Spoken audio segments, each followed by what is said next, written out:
अस्सलाम वालेकुम। हम हमेशा एक दूसरे पर इल्ज़ामात देते रहते हैं। मैं कहता हूँ ये आपकी ज़िम्मेदारी थी, आप कहते हैं ये मेरी ज़िम्मेदारी थी। यूँ ये मुआशरा चल रहा है।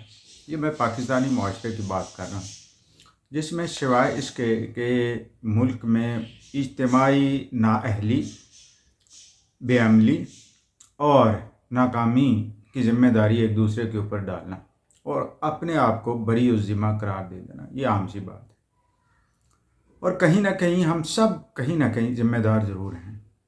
मैं अगर आम शख्स हूँ तो मैं वोट देते हुए ज़िम्मेदार हूँ कि मैं गलत लोगों को इलेक्ट कर बैठता हूँ, और मैं अगर इलेक्टेड हूँ तो मैं इस बात का ज़िम्मेदार हूँ कि मैंने जो वादे किए हैं वो पूरे नहीं कर रहा, और मैं अपने इस काम में ही ईमानदार नहीं।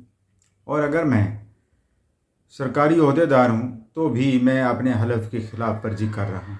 यानी कहीं ना कहीं झोल मुझ में है, लेकिन मैं इल्ज़ाम दूसरों पर देता हूँ ताकि मैं बच सकूँ।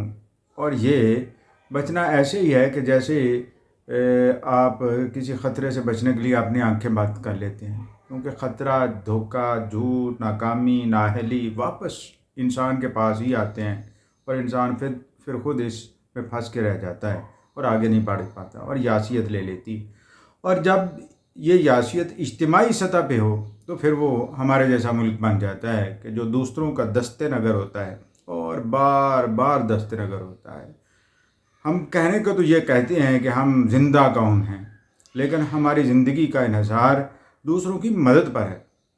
क्या हम ये यकीन नहीं कर सकते या ये हकीकत को जुटला सकते हैं? यकीनन हम ये ऐसी हकीकत जुटला नहीं सकते, क्योंकि ये हकीकत ही ऐसी है कि जिसको जुटलाया नहीं जा सकता। जब हमने आगे हाथ फैलाना है किसी के आगे तो यकीनन हमने अपने ज़मीर को मुर्दा कर देना है, और जब मुर्दा कर देना है तो फिर बेअमली तो यकीनन इसके पीछे कहीं ना कहीं रही है।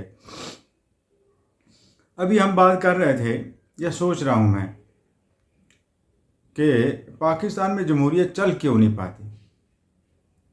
तो मेरे नज़दीक ये है कि जमहूरियत होती ही नहीं है, क्योंकि जो जमहूरियत के दावेदार हैं वो खुद ही आमरीत के तरफदार हैं। मैं आपको साबित करके दिखाता हूँ। पाकिस्तान की सियासी जमातों में से जो बड़ी 3 सियासी जमातें इस वक्त हैं, इनको ले लीजिए ज़रा आप। मेरी शुरुआत नवाज़ लीग से ही होती है। मियाँ नवाज़ शरीफ इसके सुप्रीम लीडर हैं, जिसकी हर बात मन्नो तस्लीम करनी है, और ये ख़ानदान पिछले 20-30 सालों से इस सियासी जमात पर अजारादारी कायम किए हुए। ज़ाहिर नाम ही उसी के है तो फिर वही करेगा।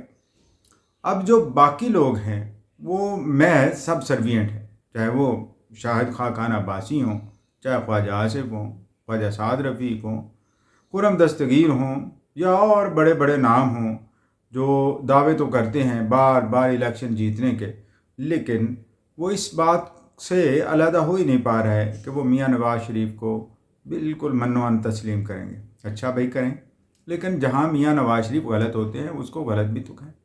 और दूसरा, क्या क्या उनको सरखाब के पर लगे हुए हैं कि वो ही लीडर रहेंगे, या शरीफ ख़ानदान। जैसे आप आगे हम देख रहे हैं कि अब शहबाज शरीफ हैं, शहबाज शरीफ के बाद मरियम लाइन में खड़ी हैं, हमज़ा शहबाज हैं, सलमान शहबाज हैं, और हत्ता कि मरियम सफदर साहिबा के, मरियम नवाज़ साहिबा के बेटे भी जुनैद साहब, वो भी पर तोल रहे हैं। तो यानी बाकी लोग गुलाम इब्ने गुलाम ही रहेंगे। शाहनवाज रांझा के बाद मोहसिन शाह नवाज़ ख़ानदान का ग़ुलाम हुआ है। इसी तरह और भी बहुत सारे हुए हैं, और ये फ़ख्र महसूस करते हैं कि ये मुख्तलिफ राय दे ही नहीं सकते जिसमें जमहूरियत हो। ये अपने इलाके की नुमाइंदगी कर ही नहीं सकते। ये तो महज इस बात पे हैं कि वोट बैंक चूँकि नवाज़ लीग का है तो लिहाजा नवाज़ लीग की ही वफादारी है। और इससे बड़ी मुसीबत क्या होगी कि जब यही सियासी जमातें पार्लियामेंट के अंदर वोटिंग करने जाती हैं तो फिर ये नुमाइंदे और ज़्यादा स्टूज होकर रह जाते हैं, यानी इनकी कोई राय नहीं होती। अब आते हैं पीपल्स पार्टी की तरफ। बिलावल भुट्टो जरदारी, आसिफ अली जरदारी और चंद एक, और ख़ानदान वही एक, और उसी ख़ानदान की ताबेदारी और वफादारी और उसी की कुर्बानियों का तज़किरा रहना है सारी उम्र, अगली नस्लों तक भी, और रहना है, ऐसा नहीं है। और यही उनकी वोट बैंक और यही उनकी पावर है। اور لیجٹمیسی ان کی کام کی ہے، کال کی ہے، نہ کہ آئین پاکستان کی۔ اس لیے جہاں کہیں بھی کوئی کمپرومائز ہونا تو آئین پہ ہو جانا ہے، جبکہ ان کی بات تو اٹل ہے۔ آئین کی اسپرٹ تو ڈیموکریسی ہے، تو جب آئین کی اسپرٹ ڈیموکریسی ہے تو پھر پارلیمنٹری لیڈرشپ میں، پارلیمانی لیڈرشپ میں یہ لیڈر اتنے زیادہ طاقتور کیوں ہو جاتے ہیں، ڈکٹیٹر کیوں ہو جاتے ہیں، اور جب پھر آگے بڑھتے ہیں۔ پاکستان تحریک انصاف جو انصاف کے نام پر قائم ہے، کیا آپ بتا سکتے ہیں اپنے دل پہ ہاتھ رکھ کے، آپ خود اگر آپ تحریک انصاف کو ماننے والے ہیں، کیا عمران خان اپنے خلاف ایک بات بھی سہ سکتا ہے؟ اور کیا عمران خان کے ساتھی جو وفادار ہیں انہوں نے کلٹ کریٹ نہیں کر رکھی ہے کہ کوئی بھی بات ان کے بارے میں کہیں یا کوئی قانونی بات بھی کر دیں تو بھی ان کی ایک طرح سے بے عزتی سمجھی جاتی ہے، اور اس کا بدلہ لینا ضروری سمجھا جاتا ہے، چاہے وہ سوشل میڈیا پر ہو یا چاہے کہیں اور ہو۔ تو یہ سب چیزیں نہیں ہیں، یہ سب چیزیں ہیں۔ باقی سیاسی جماعتیں میں کسی نہ کسی کلٹ کا شکار ہیں، کسی نہ کسی آئیڈیالوجی کا شکار ہیں، آگے نہیں بڑھتی۔ جہاں پہ رائے دینا اور رائے پہ بحث کرنا ممنوع سمجھا جاتا ہے، اور جب یہ سب چیزیں ممنوع سمجھا جاتی ہوں، جہاں یہ سمجھی جاتی ہوں، وہاں کے آگے بڑھنا اور جمہوریت پسندی کے دعوے کرنا، یہ تو ایسے ہی ہے بات۔ یہ تو ہم ایسے ہی ہے کہ ایک سٹاپ اوور ہوتا ہے کہ ایک کا نام آمریت ہے، دوسرے کا نام جمہوریت ہے، جبکہ جمہوریت بھی اصل میں آمریت ہے۔ اور اگر ایسا نہیں ہے تو پارلیمنٹ میں ووٹنگ کے وقت دیکھ لیجئے کہ کوئی ایک بندہ بھی جو 5 لاکھ 4 لاکھ 3 لاکھ یا 1 لاکھ ووٹ لے کے بھی آیا، اس کی اپنی کوئی رائے نہیں ہوتی، اور وہ پارٹی کی لیڈرشپ کا پابند ہوتا ہے۔ اور میں نے اکثر دیکھا ہے کہ پارٹی کے اپنے اندرونی اجلاس میں بھی کوئی اتنی بحث نہیں ہوتی، جو وہ ٹاپ لیڈرشپ کہہ دے اسی کو ہی امپلیمنٹ کرنا ہوتا ہے۔ تو پھر جمہوریت کہاں پہ؟ یہ تو نام کی جمہوریت ہے۔ اگر ہم اسی شراب میں پھنسے رہے نا تو کبھی بھی آگے بڑھ نہیں پائیں گے۔ اس حقیقت کو تسلیم کرنا ہوگا کہ جہاں نقائص ہیں ان کو دور کرنا ہوگا، اور جو گھس بیٹھی ہیں ان کو باہر نکال کرنا ہوگا، اور جو قبضہ کر کے بیٹھے ہیں ان کے قبضے بھی ختم کرنے ہوں گے۔ اگر آپ یہ ایسا نہیں کر پائیں گے نا، لکھ لیں، اگلی 2-3 دہائیاں بھی آپ ایسے ہی پستے رہیں گے اور ایسے ہی دوسروں کے دستے نگر ہوں گے۔ بھائی ملک میں معاشی مسائل ہیں، ایک حلقے کا 1 لاکھ بندہ جب ووٹ دیتا ہے تو اس کے سامنے یہ چیزیں ہونی چاہیے کہ معاشی مسئلے کیسے حل ہونے چاہیے۔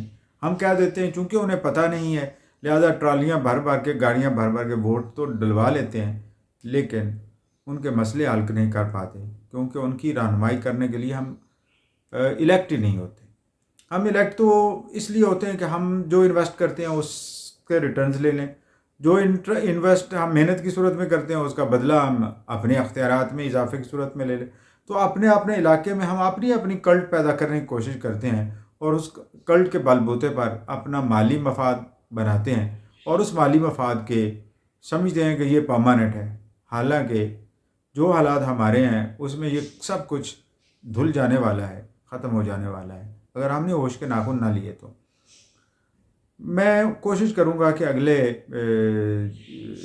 چند دنوں میں کہ ہر جمہوری جماعت جو اپنے آپ کو کہتی ہے اس کا کانسٹیٹیوشن اور اس کے سیلینٹ فیچرز آپ کے سامنے پیش کروں اور ان پر بحث کریں۔ اگر ہم بحث نہیں کریں گے نا تو بچیں گے نہیں، یہ یاد رکھ لیں۔ والسلام۔